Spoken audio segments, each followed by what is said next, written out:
Well, welcome to 180 U-Turn, the talk show that features some of the greatest conversion stories of our time. Stories of men and women who are on the highway to hell when they encountered a Damascus Road event that completely turned their lives around. Hello, everyone. I'm Steve Savant, and today we're broadcasting live from Alongside Ministries in Phoenix, Arizona, one of the premier transitional facilities for former felons, for drug and alcohol abuse, and for more information on their prison outreach, their weekly meetings, and any special events, just hop out to their website at asmaz.com. That's asmaz.com.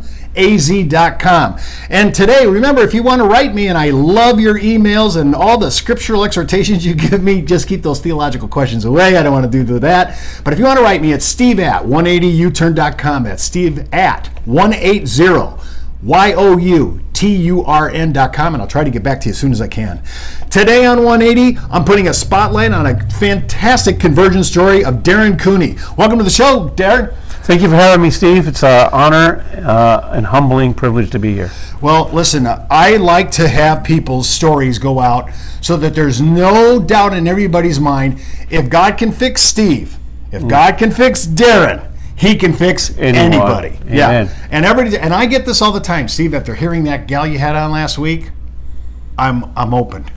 So we never know what's going to happen in this show. We don't know who's going to find out, who's going to come to the Lord. We just don't know. All right, well, listen, let's get into it. And I like this because, here we are. Darren and I are both major Catholic boys, altar boys from the get-go. I'm a little older than Darren, a little ahead of the curve.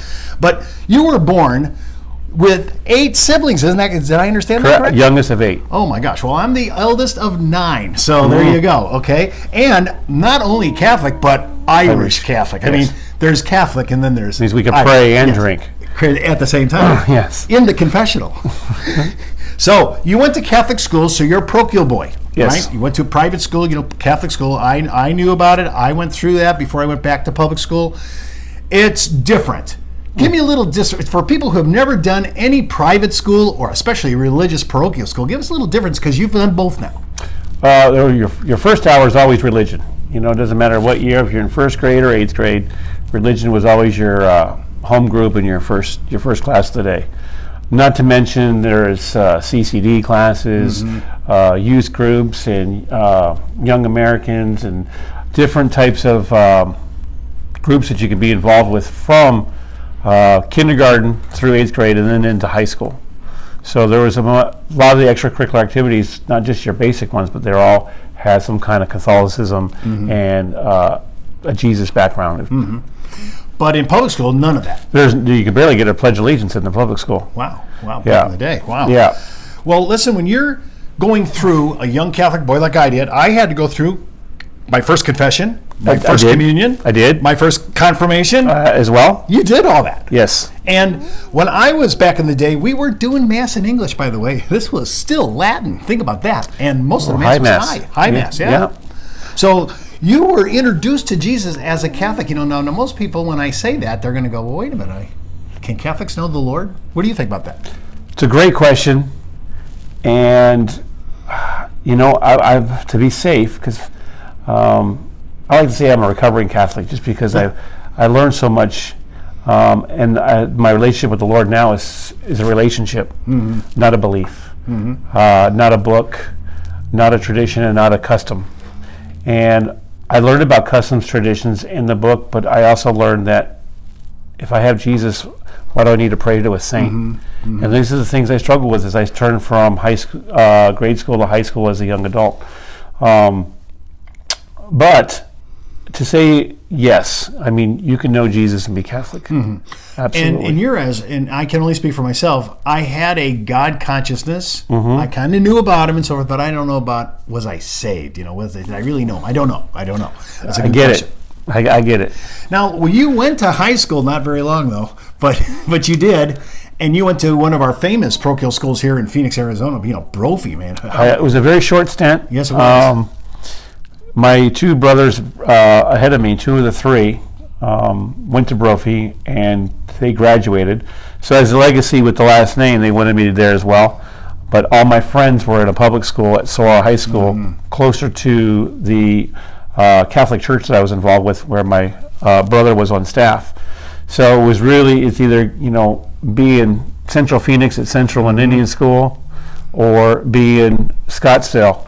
And I chose to be in Scottsdale, so I got myself intentionally kicked out during their summer program. And am I allowed to tell what I did? Yes, you are. In fact, actually, what I like what I like about this. I'm sorry, I don't want to like it, but I love the premeditated. There's things we can do to get kicked out of Catholic school. I mean, I know, but what you wanted to do was not only get kicked out of school so you could go back to your public school friends, but you wanted to make sure that whatever transgression you did, it was going to be permanent so you couldn't return. Indeed. See, that's thought out. Indeed. There's a lot of things that you can get. There's a zero tolerance, and back in the day, one was fighting. I'm sure there was the two I knew about was fighting and drug use. And I rolled a joint and sat on the steps of, his name was Father Matheson, and he was the principal at Brophy at the time, and I sat in front of the steps and smoked it. That's why he walked out. So there's nothing my parents could have done or my brother could have done to talk my way back in. Can't throw the Cooney name around now. That was not carrying any legacy, was dead. Yes. Gone. Okay, so you're out, you're heading to Saguaro, and of course, going from Catholic background and good parochial upbringing, and by the way, Brophy's a high-end education system, so it's not a lightweight school. No, this is a very high education. You went to Saguaro. How'd you like public school? It was different. Mainly, I don't know if it would have been different for me at Brophy, but I was small, and being the youngest, I was not. They call it bullying now, but I was 4'9" as a freshman, maybe 80 pounds. Wow. So it was going to be rough wherever I went. Well, you must have had a spurt. Yeah, I did have a spurt. That spurt happened in sophomore, junior year. Wow. Yeah, that would be. I used to have a friend that was small in his freshman year. He had a major spurt between his sophomore and junior year, and all he spent in his junior year was revenge. It was a whole revenge.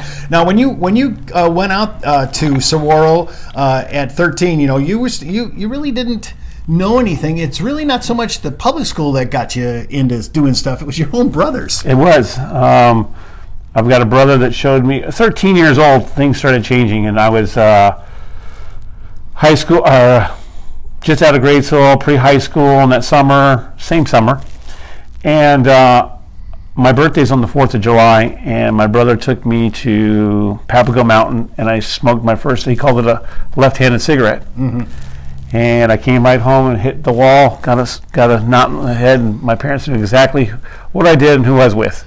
Wow. And that was, I liked it. Alcohol also chased it right behind it, and it was a new set of escape for me.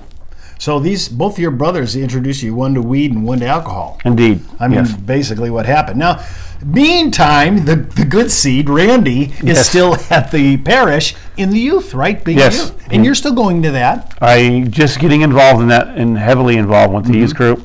I was youth group president my sophomore, junior, and senior year in high school, which is an elected position.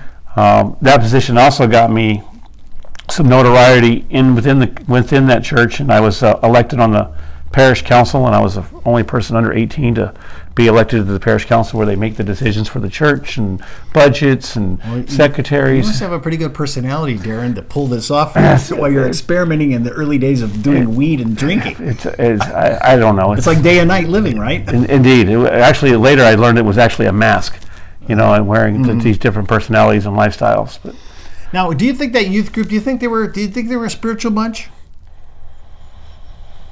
I'd ask this question if it was Protestant, by the way. It sure was a fun bunch, and I still have relationships today, friendships from that youth group. Wow. Yeah. Wow. And now you became involved in such a church. Back in the day, this could never happen when I was in school. This is way back. I'm pre-Vatican II.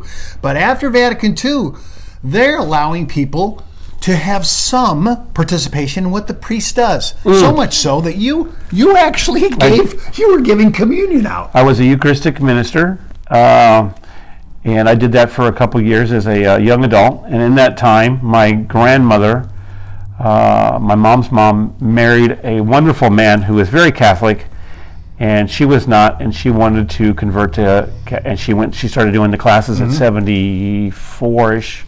5-ish, and I remember giving my grandmother her first communion at St. 70 whatever. Right? Yeah, at St. Marie Grady's. Yeah, and it was just such a treat and just a blessing. She's just such a lovely lady, and it was just awesome to see someone to give their life Now, I mean, at this level of Eucharistic minister, did you ever consider being a priest? Yes and no. Very small time of my life, but my brother Randy went to seminary school, and I've always idolized him. He's kind of been my hero, still is, and he's been a role model. So one part that was important to his life, but I could see where my lifestyle was not going to fit into that role, and my peer influence took me a different direction. Yeah, when we're talking on a Monday show, of course, as most of you know, Monday, Tuesday, and Wednesday show that we distribute over on the web is all about our before Jesus bad boy days. And so far, this doesn't sound that bad. I mean, we're only doing weed and alcohol, and we just discovered it's girls. coming. Stand by. Stand by. It's gonna, and when it drops off the table, it's gonna drop off the table. I hope you don't mind me saying it that way. But in the middle of all this, your daddy died. Yes, I was 20 years old. 1986, and he had many problems from World War II, some mental issues, but what took him out was the heart attack and the aorta, and bled out. But I was there at his side. We were all there, and it was a memorable event, but horrible none the same to lose my dad. Because I can't say it was resentment, but my sisters, we always referred to my dad to this day as Daddy. I didn't have a daddy because my dad was tired. He was retired and exhausted and done, and my mom pretty much made the decisions at that point in my life. And if I wanted something, ask your mother. He was just dad. But so I'm a little jealous that my older siblings had a daddy. I just had another adult in the house. I'm always interested because, you're kind of participating in the youth group. You're kind of all in on that. But in the public school, you're attracted to people that aren't that way. They're misfits. They're clowns. They're kind of people that, are kind of the people they're unsavory, right? I mean, they're also going to youth group with me. God bless them. Oh, my gosh. Yeah. So you were attracted to these guys. Yeah. Those were your peeps, basically. Yep. Yeah. Yes, they were. So, every weekend you guys are smoking weed, drinking, and you had a job though. This is what I kind of like, because back in the day we all wanted jobs because we all want to have money. And you were working for your friend who owned a restaurant. Yeah, his parents owned the restaurant and pizzeria right by school. So, you knew everybody pretty much from being part of it because it was right next to Saguaro. And as I graduated high school, I was still there for few years after that, and it got my feet wet to what I wanted to be later because I ended up owning a restaurant later in my life. Now you graduated, you said barely. I mean, skin of teeth. I don't think they wanted me back. I think it was a gift. Well, I actually had to take a correspondence course to graduate on time. I did as well in summer school. Yeah. Okay, well, here we are. I'm not recommending that path, to bypass your GED, but that's an option. Okay. Yeah. Grant, when you were still drinking, but a lot of this stuff didn't affect your work, though. You showed up on time. You did your job, right? I mean, you were appreciated. I was functional. Yeah. Yes, indeed. I'm always amazed at some people that are, I did an interview 3 or 4 weeks back, and this guy was major heroin and coke, and I'm thinking this guy, his next line out of his mouth is going to be, hey, I live on the streets, and no, he's working in a pharmacy. What a wrong place to be, right? Wow. But he was totally cognitive. He could do his job, he could do it. In your situation, the same too. You're starting to get into some stuff, you're testing other stuff, but really, you're still knocking it out, showing up on time, blah, blah, blah. Yeah, so I've always had good work ethic. That was instilled from my father. Yes, and I must say, a lot of people always go, Steve, how come you're so organized and I have all these good attributes in my business life? And I said, well, it wasn't the Marine Corps, it was the Roman Catholic Church. And, I mean, those nuns know how to put the fear of God in you like nobody's business. Well, listen, I want to continue our story. We're going to do it in episode 2. We'll do that coming up. We'll be distributing it on the next day. So remember, if you want to listen to Darren's story and you say, hey, this sounds pretty safe, there's nothing, well, I promise you, when we do tomorrow's show, it's just going to drop off the table. For a bunch of you, maybe you say, hey, Steve, I was brought up Catholic myself, just like you and Darren.